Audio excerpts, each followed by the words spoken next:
या न्यूज बुलेटिनचे सहप्रायोजक आहेत गोकुळ. क्रीडा पंढरी म्हणून ओळख असलेल्या कोल्हापुरात आंतरराष्ट्रीय दर्जाचे क्रिकेट स्टेडियम उभारण्यास झालेल्या मंत्रिमंडळ बैठकीत मंजुरी देण्यात आली. त्यामुळे गेल्या 4 दशकांपासूनची क्रिकेटप्रेमींची प्रतीक्षा अखेर संपुष्टात आली आहे. कोल्हापूर डिस्ट्रिक्ट क्रिकेट असोसिएशनच्या मागणीनुसार खासदार धनंजय महाडिक, माजी खासदार संभाजीराजे छत्रपती आणि आमदार अमोल महाडिक यांच्या संयुक्त प्रयत्नातून हा निर्णय झाला. कोल्हापूर शहरालगत करवीर तालुक्यातील विकासवाडी येथील महाराष्ट्र राज्य औद्योगिक विकास महामंडळाच्या मालकीची 12 हेक्टर जमीन आंतरराष्ट्रीय क्रिकेट स्टेडियमसाठी संपादित करण्यात येणार आहे.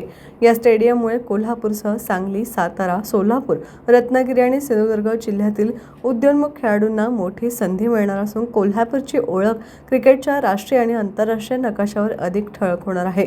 लवकरच जमीन हस्तांतरणाची प्रक्रिया पूर्ण करून प्रत्यक्ष कामाला सुरुवात होईल असा विश्वास आमदार अमोल महाडिक यांनी व्यक्त केला.